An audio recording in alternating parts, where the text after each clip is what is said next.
health. Is mental health something that we can work on ourselves, and something, what things can we do to help ourselves keep good mental health? Do we just have to resign ourselves to poor mental health, or what can we do? My name's Stevie Saranga.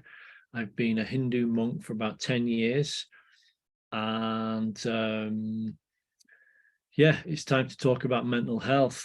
It's no longer a taboo, although it is in some areas, but it's something that by talking about, then it makes it, well, I went to this Glasgow Interfaith, it was during the lockdown, online Sangha online group, and people were talking about mental health. There was a Muslim lady who was talking about some work she was doing in that area, and another chap, I think he was a Christian guy, he was talking about it as well.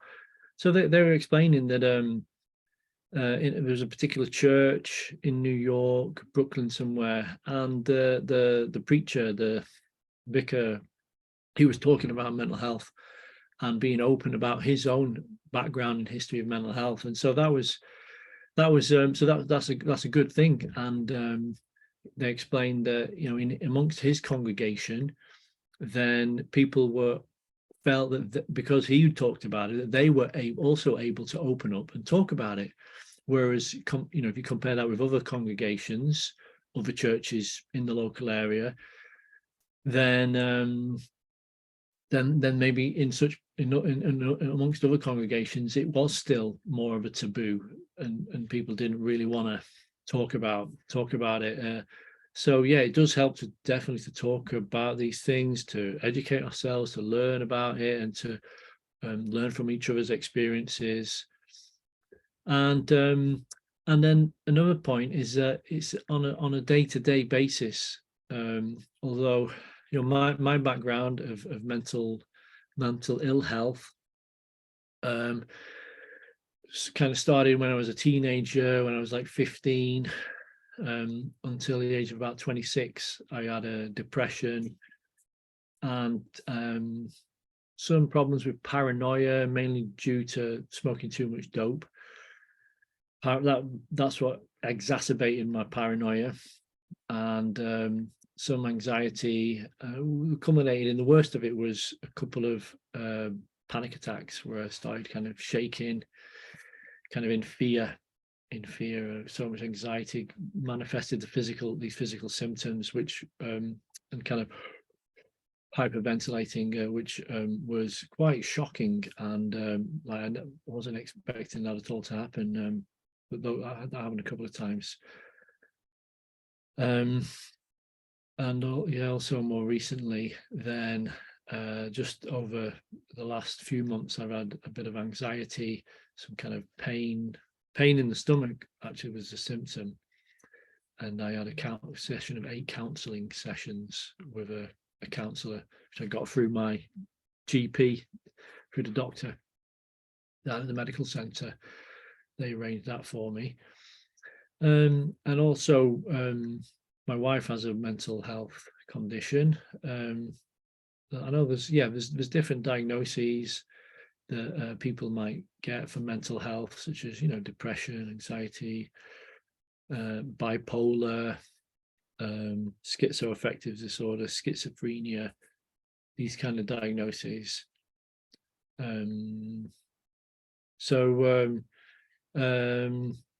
So yeah, I've got a list of things that I'm going to talk about. 11 I've got, which are practical things to try to help us. And I know that once, see with me, that was where it was when I was down in that, like it felt like I was in a black hole, getting sucked down. And it felt at that time there was no way to get back out, and I just kind of had to accept. I felt that I had to accept, just this is the way, and I thought that maybe this is where I'm going to be for my whole life. So that's not nice. And perhaps sometimes that is just what, it wasn't my whole life. I understood that it turned out that it was just a season. It was a season of my life. And just as the seasons pass, spring, summer, autumn, winter, so similarly, the depression, it passed,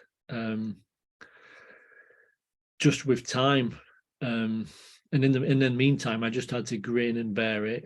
And I made a vow, which to myself, which was no matter how bad things got, then I wouldn't commit suicide, because I at least entertained the possibility that, maybe there is something more, maybe there is something better than this. I entertained that as a possibility, even though I didn't know it for sure. So so you could say I had a glimmer of hope, so I vowed, like, okay, just on the off chance that maybe there is something better than in life than this, I'm not going to throw the towel in. I'm just going to keep chugging along. And eventually, yeah, it did pass. So what I'm saying is that although when you're in the depths of depression, it may seem there's no solution. What I can talk about today is that how to maintain good mental health, and prevention is better than cure. So that's a good way to try to that's a good way to try to address it, and to understand that on a day-to-day basis, what we do minute by minute, hour to hour, day to day, how we try to look after ourselves and structure our lives and routine. This all contributes. Days become weeks, weeks become months, months become years. Small things we do repeated become habits. If it's a bad habit, it's a bad habit. If it's a good habit, it's a good habit. But like giving that attention to detail and say, well, yeah, by making a plan and putting it into action and doing what we can do to maintain good mental health is better than neglecting it, getting yourself down in a hole and then having to get it back out again. So I've got 11 points I've got. Number one, meditation. That's helped me. I'm just speaking from my own experience. Number one, meditation helped me. Number two, not overworking and make sure you've got rest, not getting exhausted. Number three, time in nature. That's a good one. Number four, keeping in company. I find that helps me a lot. 5, keeping busy, not having big hours of nothing to do, like when I was unemployed. Number 6, taking physical exercise. The physical affects the mental. 7, semen retention. This is something that helps me. I'll talk about that. 8, having a friend to talk to, or a mentor or a counselor or a coach. Problem shared is problem halved. Number 9, I've got avoiding drugs, not the medicated drugs that the doctor gives, but like I mentioned before, smoking too much dope made me paranoid. So it can be good. It's going to be wise to try it. Yeah, I self-medicated. I would describe myself as self-medicating, but it become an addiction and taking too much. So and other kind of recreational drugs can be a bit dodgy. Number 10, avoiding negative influence. The world can bring us down. For example, like the TV can breed like fear when you see what's all going on. I've got a point to make in relation to that about my experience as a monk. Number 11, and understand that depression, and I can only speak of depression. That's what I experienced. Was part of a natural cycle. So some acceptance of it. So we'll go back and we'll go through one by one, and I'll expand upon each one. So number one, meditation. This was a big one for me when I discovered meditation. This was when I was age 26. I was about 16 years ago, and my mental health I've been through ups and downs, some good years, some bad years, and actually, what brought it to a point was I was at a point in my life when a lot of things were coming together, which were just making my life really, really difficult. Debt, relationship problems, addiction problems. I was just addicted to tobacco, actually. And I was trying to quit. And out of desperation, I thought I would try meditation just to give it a try. Didn't expect it would work, but I was surprised when it did. So I started chanting, doing mantra meditation, and there was different kinds of meditation. I did a Buddhist meditation, few classes at a local community center in my hometown. That was great. Breathing in white smoke, virtue, breathing out black smoke, negativity. But the meditation that I found really worked for me was the mantra meditation, using repetitive sound. I used some beads, a string of wooden beads. And the point of the meditation was to focus the mind on the sound. Different meditation, like you could focus on your breathing, or if you had a candle, some meditation focus on the candle, but focusing the mind on one thing. And what I found, that what had actually happened is whilst I was, during my, you could say, conscious existence, trying to solve all of the problems in my life, trying to figure out how can I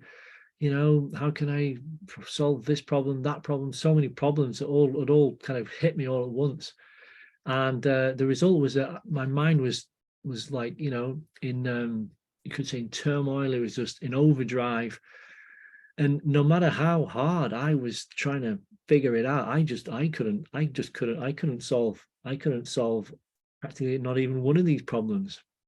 And the fact that I was just constantly meditating on these problems and without finding a solution, that was making me worse. That was making me more anxious, more frustrated, more angry, and just more depressed. And so the meditation, by really trying to do the meditation, you sit down, you chant a mantra, you listen to the sound, and you say to yourself, okay, just for this next 10 minutes, I am not going to think about this, think about that. I'm not going to think about anything. I'm just going to listen to this mantra, and I'm focusing my mind on that. And actually, just by that act of giving my mind a break, and to begin with, it was just for 10 minutes, and I built up later, try and do half an hour meditation, try and do an hour of meditation. But just giving my mind that little breathing space, a little gap where I wasn't constantly trying to solve these unsolvable problems, that itself was enough to give me that respite. And then I could actually, just for those 10 minutes, just relax. Oh God, thank God, that, just 10 minutes, just, I'm not even I can't solve them. Nothing I can do, just put them on the shelf and just chant this mantra. And so it really helped me. It really helped me. And actually, what happened after that is that one by one, I began to see the problems. I managed, that I managed to get a job.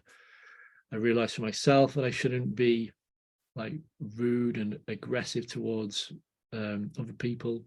It was actually my parents. I was behaving like that. I saw for myself, well, why am I treating them like that? They've done so much for me. I should show respect. I realized that for myself. Just, you could say, through the meditation. So yeah, meditation. I recommend meditation for whoever's listening. Meditation is a good one. Number 2, not overworking. Not getting exhausted. on a day-to-day basis, sometimes I just like give so much to doing what I got to do or what I want to do, and working so hard, and by the end of the day I'm just so exhausted.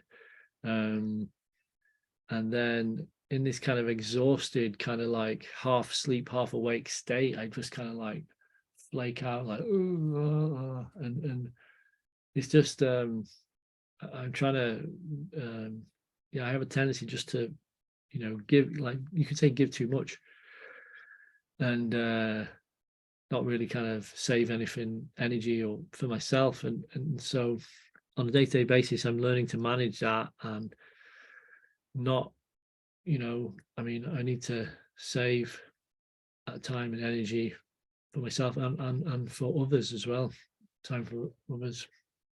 So yeah, not overworking, make sure, sleep. I mean, that's a big one for my wife, actually. She, with her mental health condition, she really has to get a good night's sleep every night. And because of the medication she's on, she sleeps some 8, 10, can be more, even more hours every night. She needs that good solid sleep. If she doesn't get it, then it accumulates, and then she can have a mental health crisis. So that's another one, number 2. So number 3, I've got time in nature. And yeah, I remember when my wife was pregnant, and we were going for, she was obviously wanting to to get fit, ready for the birth. And we were going walking. I started going walking every day. It was really, really nice. Lunchtime ish, I think just after lunch we would go for a walk. And there's actually, where we live, is it's not just fields, it's like an old kind of estate that's just there's a big mansion house in the middle, like a castle, and it's just closed, and people just walk their dogs. It's really nice. There's some streams, some rivers, some woods, some fields kind of overgrown, and there's loads of paths where the dog walkers go. So every day we were going for a walk around there. We used to pause on a little bridge where there's a stream running under it. Every day we would look and see how much water is in the stream.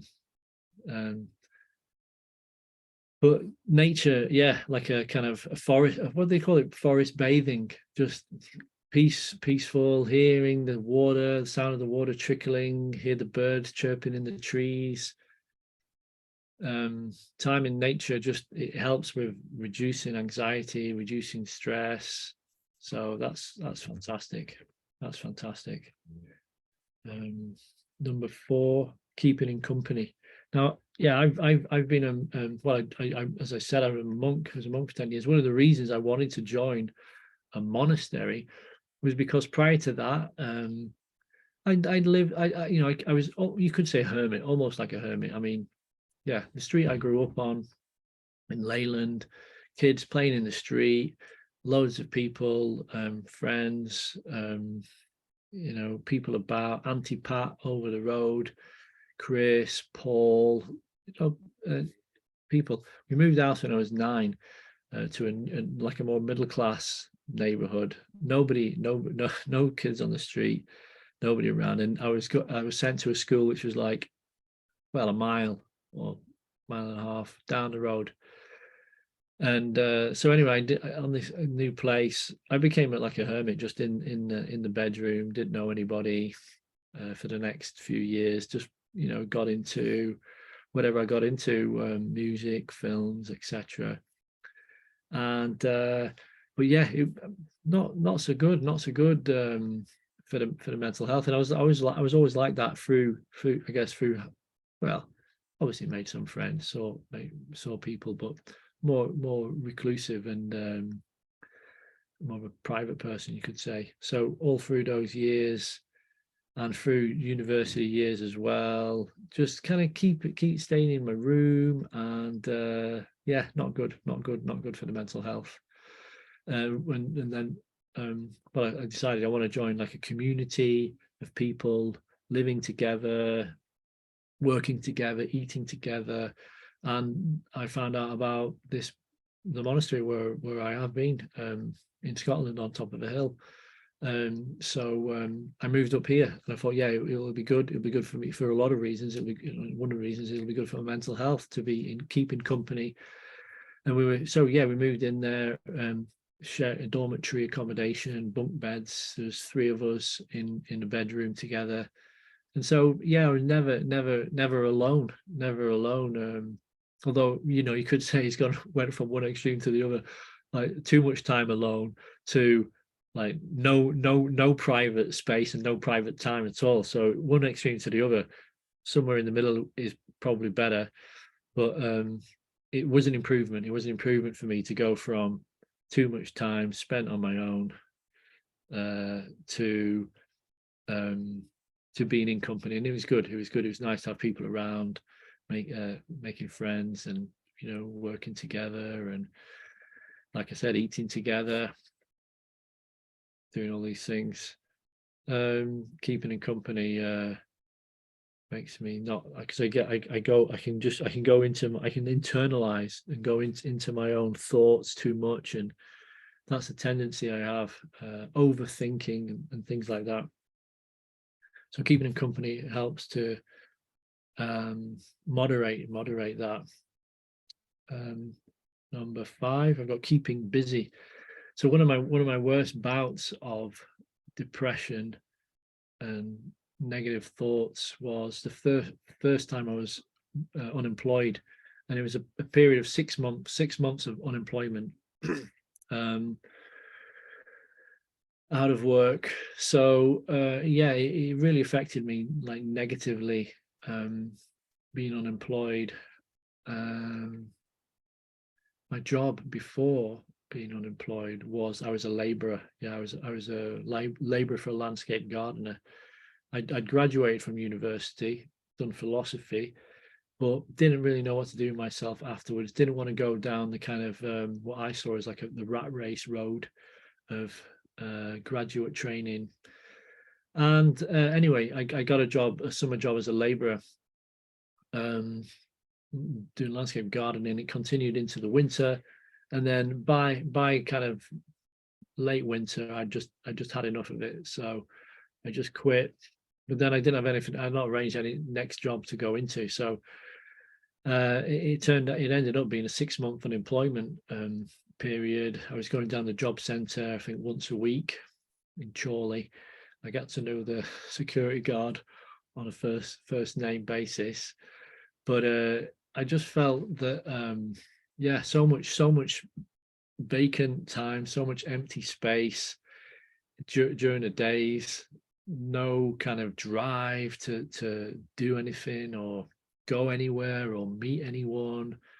And my other friends who were there in the hometown, they were busy doing whatever they were doing. So just too much empty space, and that I felt I began to feel as though I'm not needed, I'm not required, I'm surplus to this society. I'm just a kind of piece of rubbish, really. You might as well just throw me out, throw me in the trash. There's nothing for me to do. So a lot of these negative thoughts would go over in my mind, and how I eventually learned to address that. Well, I thought, well, what do I want to do? And I started doing volunteer work, doing kind of conservation work. What would I like to do if I had a choice? And okay, well, just go and do that, do it voluntarily. If you can't get paid or don't have the qualifications to do it on an employed basis. So I started doing volunteer work with the Prince's Trust and with the British Trust for Conservation Volunteers, TCV conservation work, and eventually managed to get paid employment again. But having a job is good, but actually, well, it's between like working full time. I when I didn't have a wife and a family to maintain, I found that working full time, I had so much money, I couldn't spend it, especially when I was staying at home and didn't have to pay rent, and it took up so much time that I didn't no, there's nothing else. There's no time to do anything else really. Nothing else going on in my life. I always prefer to work part-time, and live simply, live frugally, work part-time, have enough money to eat and things like that, but then have the time, maybe working 16 hours a week or 20 hours a week or 25 hours a week. You've got some time. You've got a day or two or a half a day in midweek to pursue interests and hobbies and further yourself, educate myself, read, etc. That's how I like to live. Keeping busy, number 5. Number 6 is physical exercise. Yeah, mental health is related to physical health, and I find that gardening actually is a great physical exercise. I've never been one for going down the gym. I can't think of anything more boring actually than like on a treadmill or I feel a bit like one of those hamsters on a wheel if I'm on a treadmill, or if on a cycle machine. Although you can put something in your listen to something to keep the mind, but I don't know, my balance, when I have headphones in, my balance is funny, and I like to, especially if I'm on a treadmill, I don't want to fall off it. But anyway, yeah, physical exercise. I mean, I like to play a bit of football, a little bit of football with the boys down the park once a week. But yeah, I mean, I kind of let myself go the last few years, and I've got a bit of a belly now, and I'm trying to exercise more regularly, go swimming once a week. That's really good. It's nice to spend a bit of time in the sauna as well. I've got a sauna where I go, Lark Hall. So nice to relax. But yeah, physical exercise. I've been going a bit of jogging, trying to get the bike fixed. It's in the mechanics now, actually, getting it fixed up. Getting out on the bike, hopefully when that's back. Although, yeah, bit of the last time I rode a bike was I got knocked over. Actually, got knocked over going around a roundabout. Got knocked me right over. Rolled up onto the windscreen, fell off on the side. So I'm feeling a bit anxiety about cycling, but I'm going to try and overcome that and get out on the bike. Got a fluorescent jacket on, go around the country lane, especially in the summer. It'd be okay. Although electric cars are a worry because you can't hear them and then come around the corner. But I'm going to do it. Going to do it on the bike. Physical exercise. Number 6. Number 7. Semen retention. So semen retention. I've been a monk for 10 years. Part of being a monk is celibacy. Now, it's been a problem. It's been a problem for me. Throughout my teenage years, masturbation was a problem. Well, some people say, well, it's not a problem. Just do it. Well, that's what I read, actually. That's what I read in a book. I know different people have different ways they discover, like the birds and the bees. But my mum gave me a book about growing up. Read this, about the birds and the bees. I read in this book masturbation. I was like, well, what's that? Never heard of it. It described what you do. So as well, I'll give it a try. So I gave it a try, and I thought I was peeing myself. Like, what is this? So anyway, it became a habit throughout the teenage years. Other boys were telling me they were doing it 3 times a day. I was like, oof, God, that's a lot. But probably throughout a lot of the teenage years, perhaps once a day or once a week. And then, although I would never thought that it was affecting my mental health. Although according to Ayurvedic medicine, which is, I've been a Hindu monk, so we've learned a little bit about Indian traditional medicine. Then, according to Ayurvedic medicine, masturbation or excessive semen loss is something that affects mental health. Now, that is it's challenging Western medical practices, which are let's say They're backed up by science, testing, some kind of rigorous testing. I mean, yeah, there's micronutrients, or that's a fancy word. There's some, according to Ayurveda, it takes a lot of energy to produce semen. It describes the process like this. We eat so much food, and we chew that up, and it gets digested, and then it turns into another substance as it goes through the intestines, and then from so much food we get, like, a lot of food, we get so much, like, I think they've got a word for it. Anyway, I can't remember what the word is, but then after that it turns into blood. It goes through the intestine, it comes out, and the goodness and nutrients are come into the blood. From the blood, I can't remember exactly the process, but you've got blood. Maybe blood becomes turns into fat. Fat becomes marrow, and then from the marrow, the semen is made. I don't know if that makes sense, but or even if it's true. But it says that the body, it takes a lot of energy to make semen, and it says that from like 40 drops of blood are condensed to produce 1 drop of semen. So it's taken a lot of energy to make semen. So according to Ayurveda, the physiology, the physicality of producing semen is saying that it's taking the body a lot of energy to do that. And if you lose all that energy regularly by ejaculating semen, then you're draining the body of its vitality, of its energy. So that's what it says in Ayurveda. And although when I was younger, I have to say that I don't think I noticed any effect. I have to say that I do, now I'm older, notice an effect that if I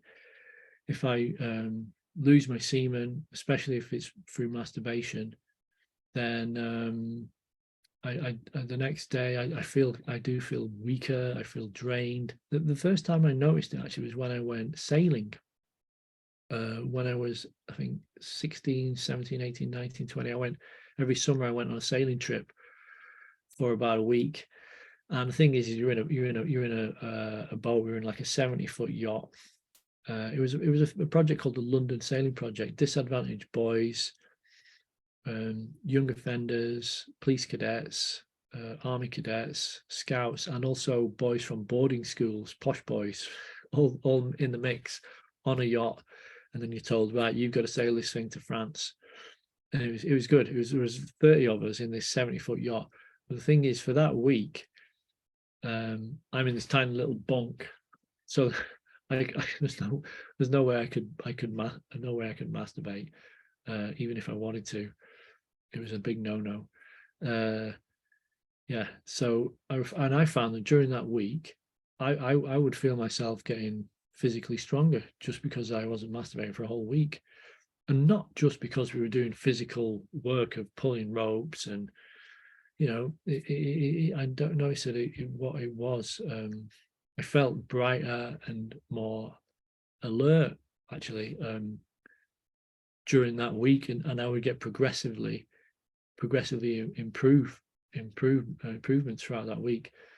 And then after that, obviously I would go back to my home, and then in my own bedroom I could do what I wanted, and there's privacy to masturbate.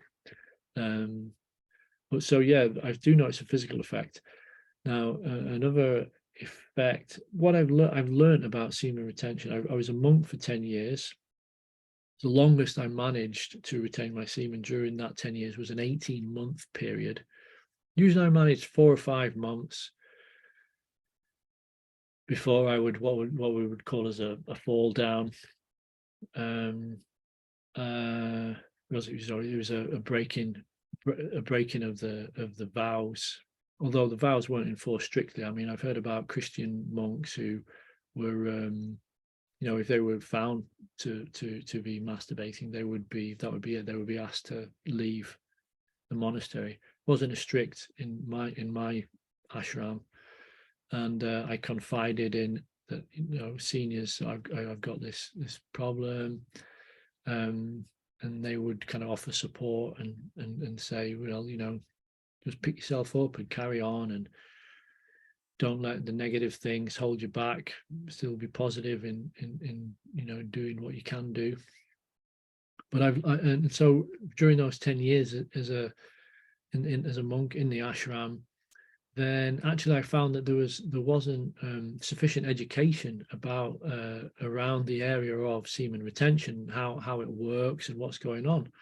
Because going back to principles of Ayurvedic medicine, and this is what I understand now. I've learned about it a lot in the last, say, 2 years. I actually got a kind of a life coach, and this was one of my goals, was to reduce my increase my semen retention as a way to get more energy, and I've been successful. Although the thing is that you can never consider yourself to. It's like if you're in the AA, Alcoholics Anonymous, or any of these anonymous groups, then when you meet someone from those, the first thing they say is, I'm an alcoholic, and I actually tried to join Sexaholics Anonymous. It didn't actually work out. I joined this other group instead, the Semen Retention Army. Similar, but again, it's about a support group and having a bit of they call it you need someone who's going to monitor you. There's a special word for it in kind of counseling circles. I can't remember what it is exactly, what that word is now. But someone who's going to take you under the wing and try and help you, and you can tell them what's going on, and they can so you have to be accountability. That's it. You have to be accountable to somebody. So yeah, what I've learned about it is that the semen is like a creative element. Of course, you create a child, so there's a creative element to it, and it's and what I found is that I need autonomy in my life, self-control. In fact, that is one of the things. When I was on the boat, we were sailing, and at the time, me and my friend, we'd actually both given up alcohol as a kind of a vow to each other. We'd stopped giving up a vow to. We were vegetarian. One of my friends from school, and so I had few vices. And we were on the boat, and so like the captain skipper, he was just taking the mickey, and he was like, oh, so you're a vegetarian, and you're not drinking, you're like a saint, so, but I bet you still like to jerk off, don't you? And of course I went red because I felt embarrassed, and so it's a joke at my expense. But anyway, we went to Alderney, and we harbored up in Alderney, and we went for went for a jog with the first mate of the boat. Went for a jog because I was into fitness. Went for a jog around the island, and he said to me, he says actually this masturbation, it's about autonomy, it's about control, it's about autonomy over your own life, and if you feel frustrated in autonomy and you're not able to exert the power and influence over your own life and your existence that you feel you ought to be able to do, then that results in a kind of like that kind of unfulfilled like life just ability to affect change in your own life. If you're frustrated in that, if you can't do that, then it needs some kind of outlet, and the outlet that it comes out of it could be well, I can't affect change in my own life, but at least I have control over my own physical body, and I'm gonna make make pleasure. I'm going to give myself some pleasure. I'm at least going to give myself some pleasure in this way, because I'm not able to control my own life. So it's in the way I want. So it's about autonomy. It's true. It's partially what it's about. The psychology of it. The psychology of it. I mean, you can hear a lot of talks on YouTube about NoFap, and there's a lot of people talking about that. And I particularly like Jordan Peterson, who also, you know, talks about the detrimental effect of pornography, insofar as, you know, you're settling for second best. You know, better that you actually try and find yourself a real partner, rather than you're having a relationship with a computer screen. It's a kind of a concession, a second rate, like, you know, you're accepting something that, and something like, you know, it's not, doesn't really fulfill that need, and something that is, well, I mean, you could say it's unnatural. Computers and pornography, they're new, aren't they, in so many millions of years of human existence, and brand spanking new, and you could say, well, it's a strange new phenomena. But yeah, Jordan Peterson and others recommend that, you know, people try to wean themselves off, or in whatever way possible, to really seek a real partner, rather than concede and accept, you know, settle for pornography and masturbation. But yeah, for me, what I've understood is about creativity, and having this creative force, having an outlet for that. So, or having autonomy over my own life, and having an outlet for creative. So actually, these videos actually are an outlet for me to express to create something. Well, I've actually been a gardener. I've been a gardener for about the last few years, and for me, that was a creative outlet, where I was creating something, making a beautiful garden, growing fruit and vegetables, and it's creative. You know, you're sowing those seeds, sowing the little seeds in the seed trays, that little seeds of new life, and it's a very creative. And that was some outlet for my creative propensity.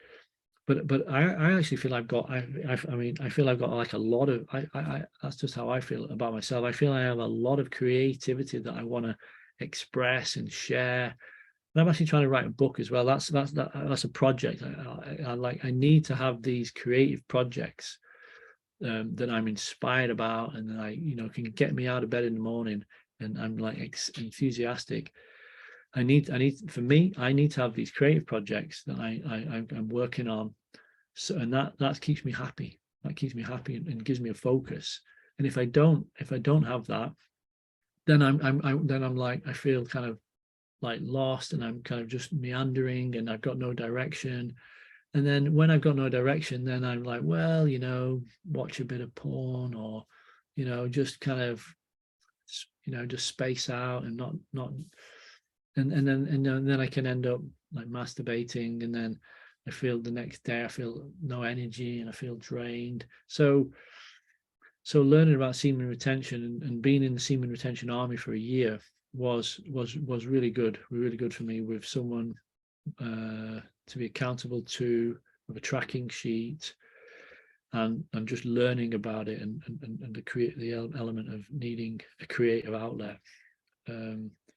So that is something that I found helped me to improve my mental health, is semen retention.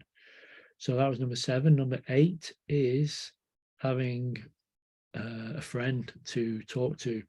A problem shared is problem halved.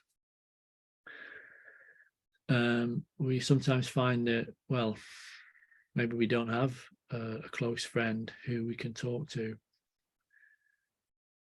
and no one to listen to us, no one who has the time to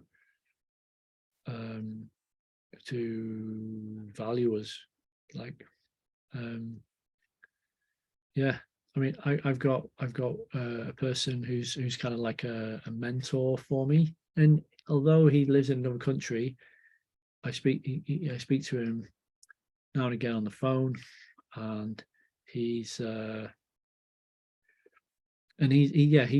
great. He's great. He helps me a lot when he's available, but he's not always available.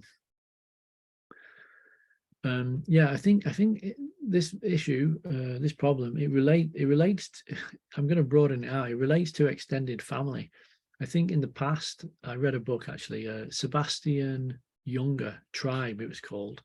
It was referenced in an article I read on The Atlantic. It's kind of some kind of online journal, which someone sent me, and it talks about how for so many thousands and thousands of years of human existence, most humans have existed in a group of about 20 to 25, maybe 30 people existing as a unit, either working on a farm or as a hunter-gatherer tribe. This was the proposition, the hypothesis they were presenting, that this is the natural family. That's what they were saying. The natural family unit is a larger group of 20 to 25 extended family members, and within that group there's so many possibilities for different relationships, such as people, maybe your uncle or your auntie is someone who you can confide in, and share problems that you're having easily, and more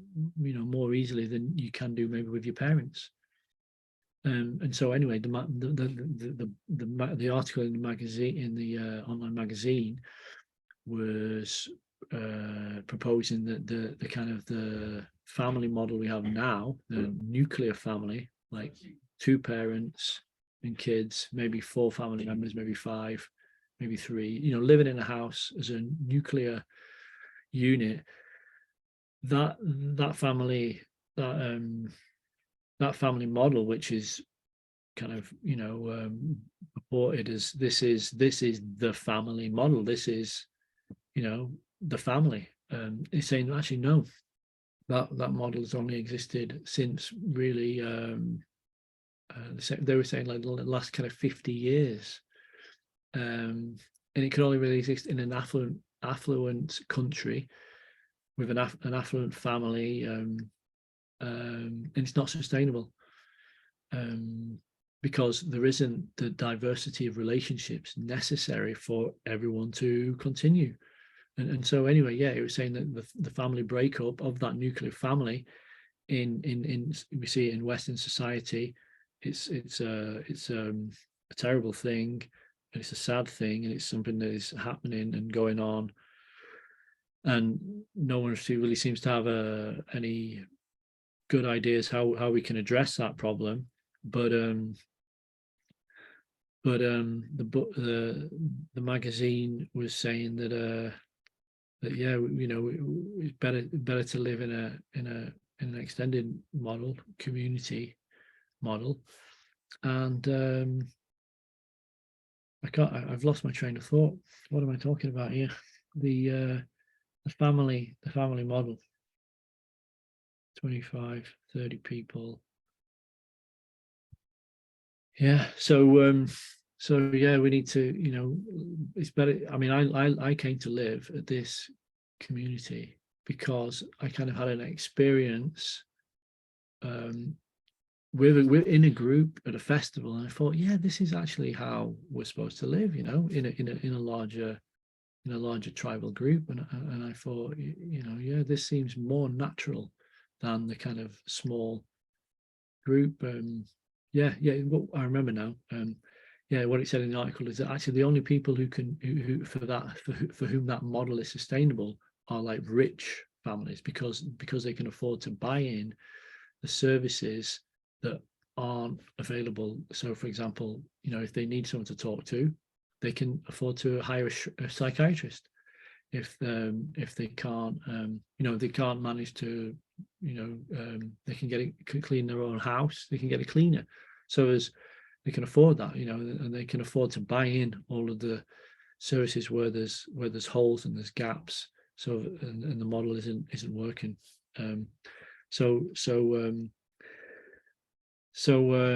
Yeah, I mean, having a good friend is rare, and it's we've got to keep hold of our friends, and people who know us.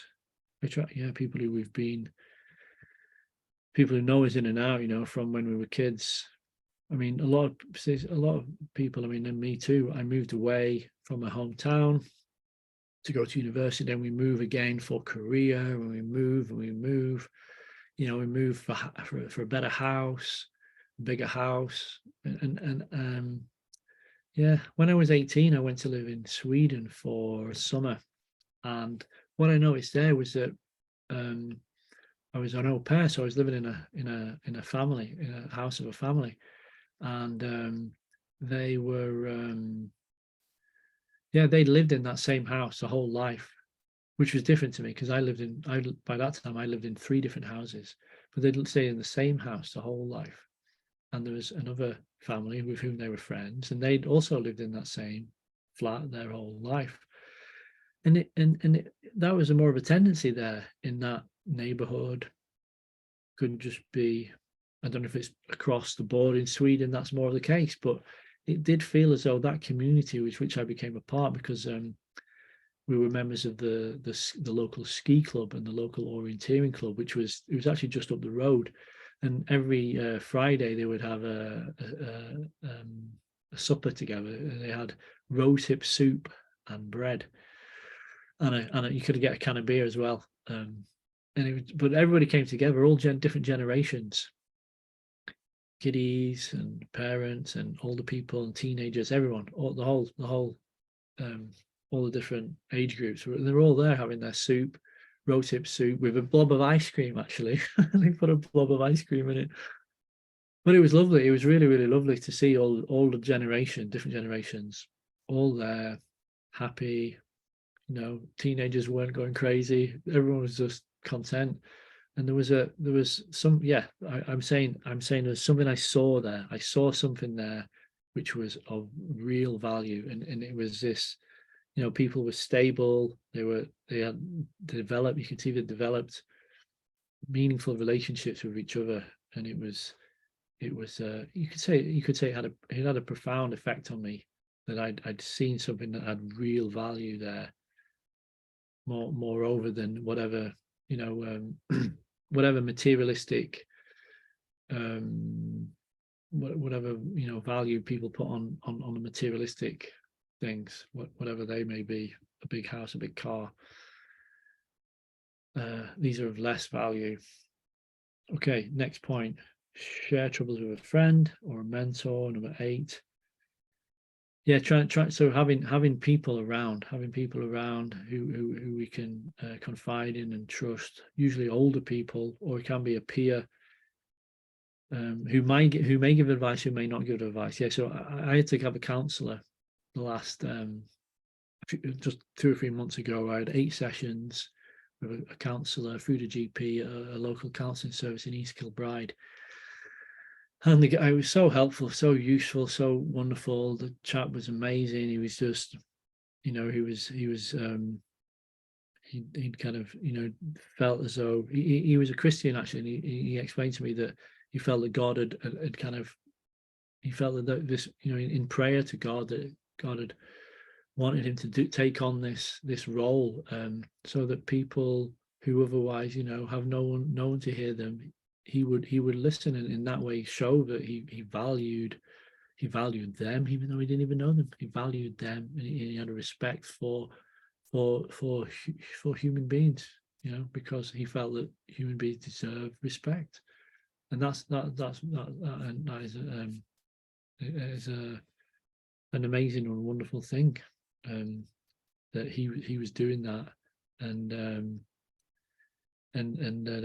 I got the chance to meet him, and he had the time and took the time to listen to me and listen to my troubles and what I was going through and what was causing me anxiety, and he really helped me with really just by by listening, just by listening. And I felt, okay, these thoughts, aren't just.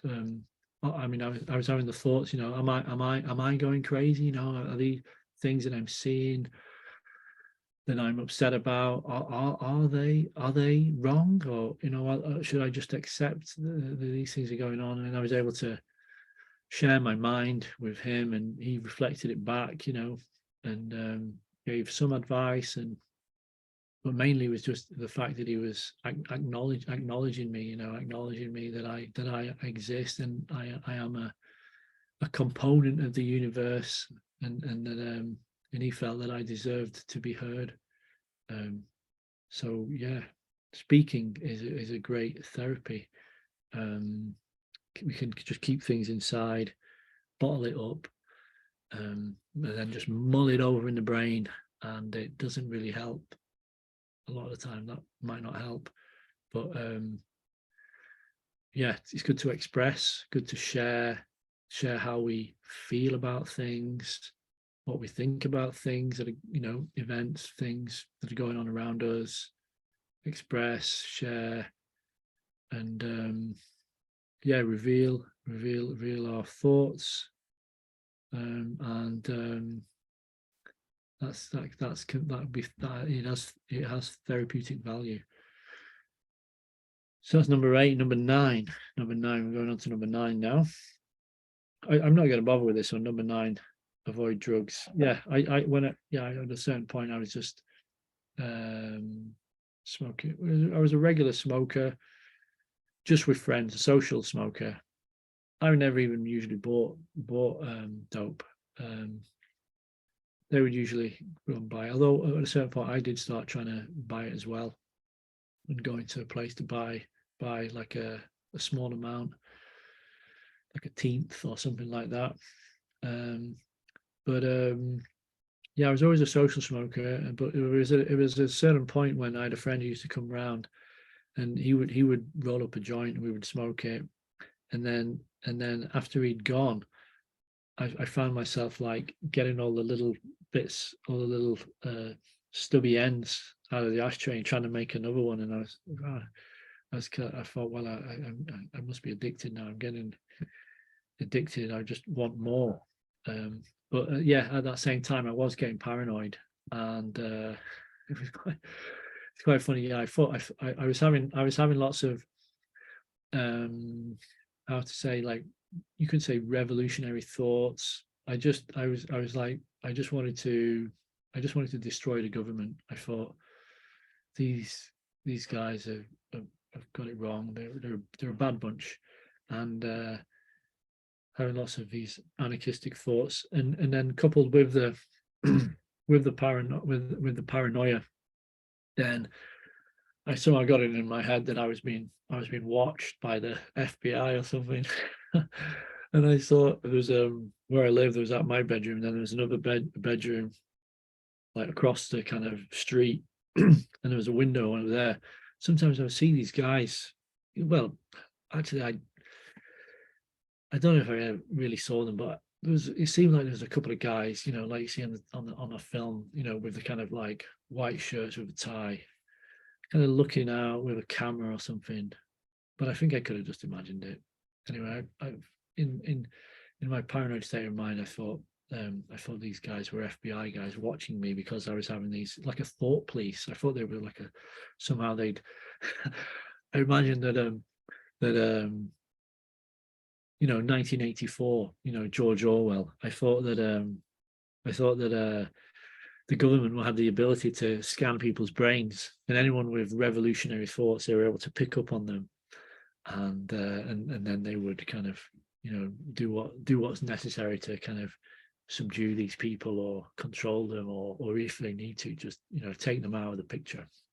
So that was in my mind. I had these paranoid thoughts, and I thought I thought, well, I'm having such revolutionary thoughts. I must be being watched or something because I'm such a threat.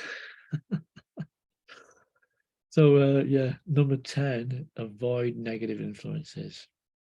Avoid negative influences. Negative influences can be people who bring us down. It's good to avoid. I mean, yeah, it's always wise to choose our company carefully and choose who we want to be our friends. Well, for example, another reason I wanted to be a monk, and I left my hometown, my family, my friends, my job, practically everything. Was one of the reasons was, well, I felt that my old group of friends, we were smoking dope, drinking, and I felt like my life is going nowhere. Stuck in my whole hometown with a job in a factory. So anyway, I thought I'll start fresh and went to the monastery. But I was whilst I can say that, yeah, I've got regrets. I've got regrets about just cutting off and leaving, and I still have some regrets about that, especially like about leaving some of my old friends who I'd known for a good few years and were really good friends. And I'm happy to say that I've since reconnected. Managed to reconnect, and rebuild some of those relationships, some but not all. But in terms of the kind of company we keep, we become like the company we keep. So if you start hanging around with a bunch of drunkards, by association, you're gonna be going, you're gonna get drunk. The association, the company we keep, is important. And if, for example, like now, I'm trying to aim higher and kind of do things and try to achieve things. So I'm looking to find the friends and the company of people who are also like trying to do things and trying to achieve things. So for example, I'm trying to write a book, and I've not written a book before. I don't really know how to publish it, or go through all the motions of editing and all these different things. So I've joined a local writing group, the Lanark Writers Group. So by going there and meeting those people, and they have more experience and knowledge of those things. One chap, he's got Brian, he's got 3 books published, 3 cowboy books. So I can ask him questions, and hopefully he'll help me with what I'm trying to do. So by the company we keep, we're looking to improve ourselves and be the best version of ourselves, and try and do the things that we feel are our calling. And gotta want to get on in life and do stuff. I'm trying to keep trying to get fit, so so I could join the local running club, and by keeping company with other runners, then maybe they'll call me up, say, coming for a run today, and I'll be like, well, I can't really be bothered, but since you've asked, yeah, come on. And then that's me on the road to losing weight and getting fit again. So in terms of avoiding negative influences and actively seeking positive influences in our lives, in terms of the people we spend time with, and this is something to think about. And also, as well as real life encounters with real life people face to face, what about the influences we're getting through the media? So one big thing is just that, well, I mean, particularly during this lockdown, and now we've got the Ukraine war, you can get, by watching it all, and it gets drilled and drilled and drilled into you again and again. It's like a brainwash. And well, I can only say that I know that some of my family members have felt, I've noticed that they've, it's brought them down. And I mean, just the lockdown itself has been terrible, I think, for a lot of people's mental health. And I think it's official that there was increased suicide rates during the lockdown. And in terms of the mental health state of the whole country, and of the whole maybe even the whole world. A lot of people are suffering mental health. Yeah, I mean, they say it's a pandemic of mental health, and so that's one of the reasons why I want to give the talk. Although I don't know if anyone's going to listen to it, but I'll put it on YouTube and see what happens. So we've got to try to avoid negative influences, actively seek positive influences. And so, for example, like the news, with all the bad stuff that's going on, it can, and with me also, I'm not superfluous to it, okay. Well, I would have hoped that I would be not as affected by it, partly because I've been a monk and because I've been as a see, yeah, this is another point, is that as a monk we deliberately cut ourselves off from the media and from pretty much all outside influences. And for a good 10 years myself, I mean, I was just focused on mantra meditation, studying ancient Indian scriptures, and kind of these religious practices. And whilst you could, well, it's subject to criticism. Oh, you've cut yourself off. You're living in a bubble, or you're living with your head in the clouds. It was actually, from my point of view, it was like I was working on myself, and it was a positive thing, and it was something I wanted to do, and I felt I needed to do. And I recommend it, that everyone, if they want, could and should take some time out for themselves, for yourself, and even if it's well, I mean, you've got like Vipassana retreats. The Buddhists run such things for a weekend or for a week. But I mean, from my point of view, I've been a monk for 10 years, and I recommend that all young people, I mean, I took a gap year. I took a gap year between college and university. I think 1 year in a monastery or a nunnery is great. It's great, I mean, I as a monk, I put on hold the desire to find a partner, and I just wanted to give myself a break from that. I just wanted to give myself a break instead of relentlessly, going out every week, Friday or Saturday night, and trying to find a partner, or trying to find a partner other places. But just give myself a break. Okay, for a year, I'm not going to do that. I'm just going to work on myself and learn about myself, learn more about who I am, and through meditation, I felt that I did do that, and I found out more about myself, meditating every day for about 2 hours, and cutting myself off from the media, and all other kind of outside influences. This is the tradition, isn't it? All monks, they do the same. Christian, Buddhist, Hindu, they're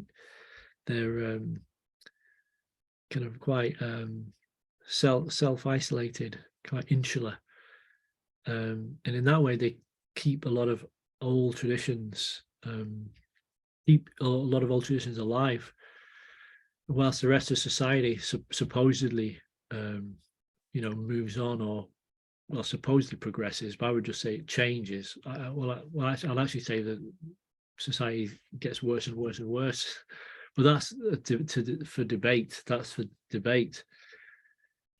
But why? Yeah, for example, we take a lot of we might if someone is a healthy eater, we might pay a lot of, I mean, I'm a vegetarian, so I'm often in the supermarket checking the ingredients of different products. So we might pay a lot of attention to what we put in our mouth, but then how much attention do we pay to what goes in our ears, what we hear, what we listen to, or what we see with our eyes?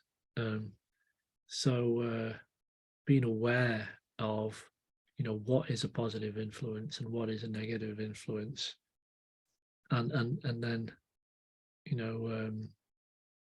trying to avoid the negative trying to get more positive. Like, I mean, I really like some of these podcasts, actually.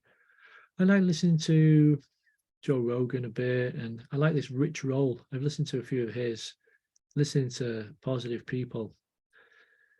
Yeah, I like positive stories and things. So that's number 10. And then the last one is number 11. And this one's actually quite a big one for me. It's about understanding that my depression was a natural cycle. So how it was with work with me is that I was yeah, I was depressed through these years, these teenage years. And I came to kind of I wondered whether my whole life was going to be like that.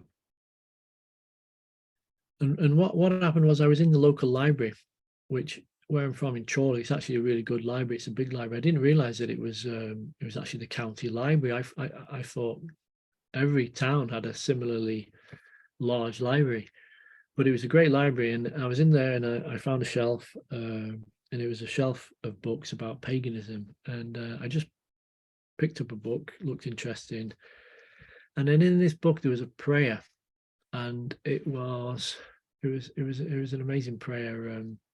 In the paganism, there's this thing about like this cycle of the year with the summer solstice, the winter solstice, the equinoxes, and then in between those four events, which would be kind of pagan festivals, there's another four events, like so there's 8 altogether, and they've got this cycle of the year and the seasons. And this prayer, it was on the prayer was that and it said that even during the darkest, coldest days of winter, when the snow is falling, and actually the snow is just falling outside. Let me get it on here. The snow is falling. Let's see. So even in those darkest days, when the snow is falling and the earth is cold, dark black, and it's ice, and it's just everything's cold, and just feels so cold and silent, dormant, quiet, kind of winter, the depths, darkest depths of winter. And so the prayer, even in those cold, dark days, then still the tiny little seeds are still there somewhere in the soil underneath the snow. And they're tiny, so tiny, just like a little tiny little seeds are in there. They're there already, and they're just waiting. They're waiting for the conditions to change, and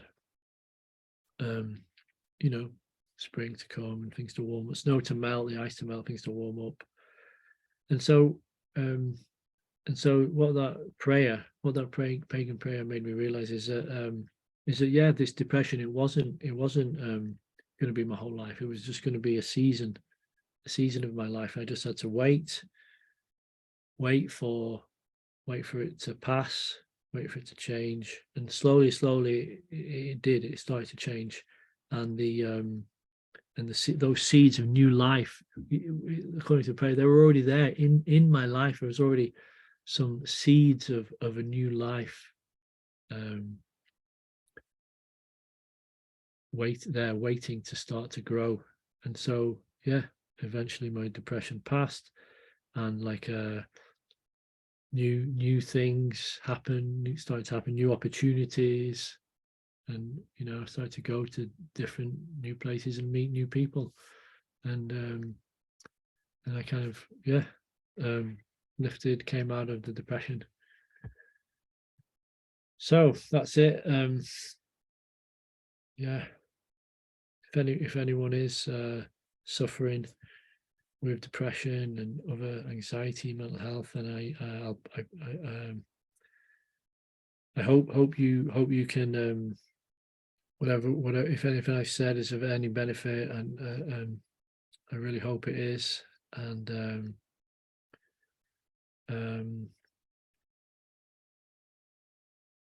yeah.